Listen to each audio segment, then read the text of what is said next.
I'm standing here with Abel from New Hampshire, who is, you've got some things on your mind with regard to the Appleseed movement.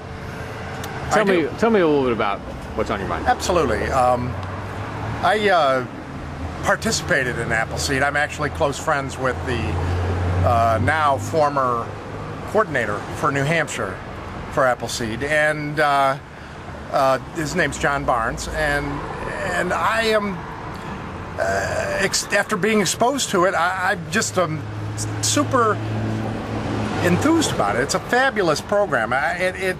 It's a program that teaches people how to shoot, usually using a .22 and using a World War II style AQT, which is qualification test that they used back during World War II, and interspersed with the firearms training is in fact the a detailed history lesson of the events on April 19th, 1775, and how marksmanship played a very serious role in that day in the colonists being able to fend off the British regulars. And I actually participated in a weekend training seminar where we actually went down into Lexington and Concord in Massachusetts and spent a day going through that history in detail there, and then doing the firearms training on another day. You had indicated you have some concerns about the way they're being treated in the press. Tell me about that. Well, there was an article in a major national Sunday magazine. Yes, we both agreed to we've both agreed to do over obedience here, because this is one of those loser publications that was suing people for linking to them and quoting them. So we're going to pretend like they don't exist and we don't know who they are. We're not going to give them any free publicity. Over obedience. So anyway, this unnamed publication, they did what? They had a reporter actually do an investigative journalism piece on him, and it seems as if the guy spent actually quite a bit of time, with a number of Appleseed weekends. It's a weekend program, daytime, weekend.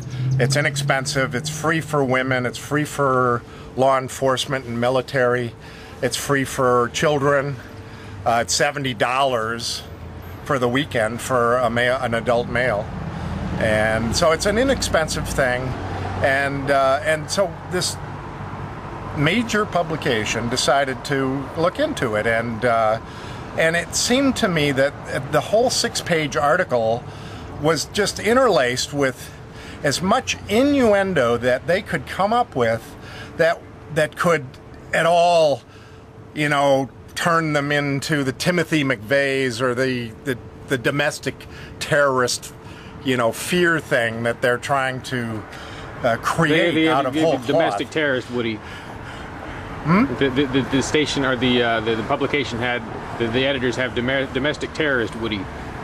Yeah, that's what we call it in the news business, when someone gets excited about one type of story. Yeah, and they just they got the ADL involved and Southern Poverty Law Center, and none of them could quite come up and say no, they're really this radical thing. The thing. Southern Poverty Law Center has ties to an organization that molests children, so I think that maybe they shouldn't be throwing because they're tied to Homeland Security. There you go. Well, anyway, it was freaked out. I think though that the discerning reader actually will be benefited by the article because so will Appleseed, I bet you. Exactly, because they will find out that exists, and they actually let through some of the true motivations behind the whole program, and part of it is I have to say is to have an armed population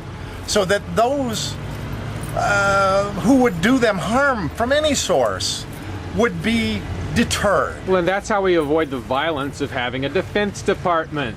There you go. And the Second Amendment, the term militia meant everyone. and everyone was to be involved in preserving their liberties. Can you think of some kind of a solution that would address the concerns of these sort of anti-gun people, the liberal Southern poverty law center types, and the gun owners? Something that would they could, you know, could bring a rapprochement or something like that. Well, I think that the mistake that the people that indulge in those fantasies are making is not believing in the basic goodness of humanity.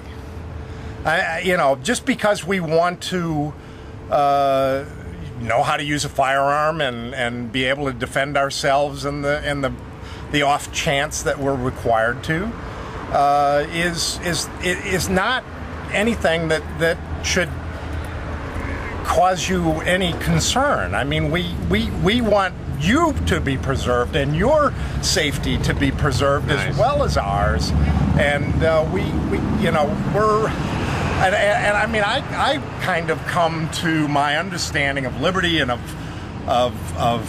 you know, smaller or no government or whatever you want to say, from a standpoint of believing in the general goodness of people, and I live my life that way, and it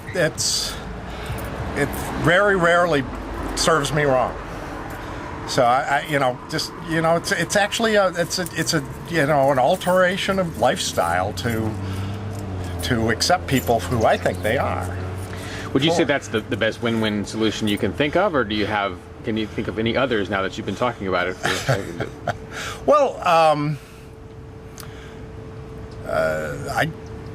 it's pretty well put, but I just want to give you a chance to, you know, the benefits of doing that, of being that way, is it opens you up to so many possibilities of collaborations between you and other individuals. When you go to meet somebody, you know, you don't meet them out of fear. You meet them out of optimism and you know, and curiosity and a potential for another source of joy, rather than, you know, some kind of concern. An armed society is a confident society. Right, and we want to be left alone, and it's an indicator. It's an indicator, especially an open carrier or something like that. I presently am not. I often do, but if you're open carrying, you are indicating to people that you're taking responsibility for your own protection, and thank you very much. Don't need any help with it. Well, speaking of own protection, I guess maybe this isn't so much of a win-win for the anti-gun folks, but maybe it's a debating point. Could be considered a win-win. When I carry, instead of calling the police, I'm carrying, right? Or anyone carries instead of calling the police. Hopefully they're able to deal with their own problems. That saves the tax dollars that the anti-gun person would have to spend sending the police to fix your problems for you. So in a sense, I'm trying to save the anti-gun people tax money. And that's the win that I'm trying to let them have if they'll just take it, you know? Does that give you any thoughts, Dan? You're going to say something? Well, you know, I can't argue with that, or I mean, agree with that more. I keep saying to people that, you know, when your neighbor's making noise, before you call the police, go over and talk to them. You know, if their dog is barking or if there's some kind of a problem, try to work it out directly with them. I mean, those solutions always end up being the longer lasting. And, you know, when you bring in a third party with guns and coercion and there's nothing wrong. Always leaves a terrible taste. We don't want to criticize guns, even in the hands of police. To a large extent, we don't, because they have rights too. But state guns are different than individually carried guns. Yeah. Mm-hmm. State guns are for a different purpose. Yeah. State guns are to allow state coercion.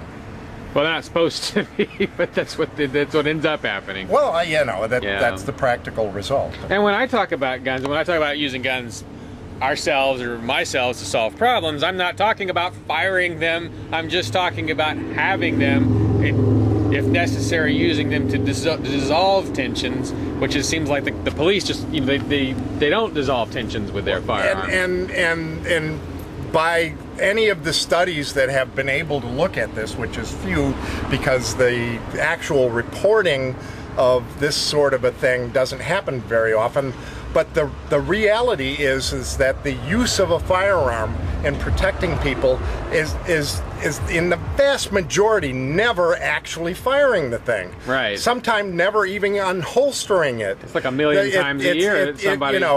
If you're being attacked by somebody and they're not armed, or even if they are and they just don't want to have the ante up, if you're able to show them that you're armed, they'll go for a softer target.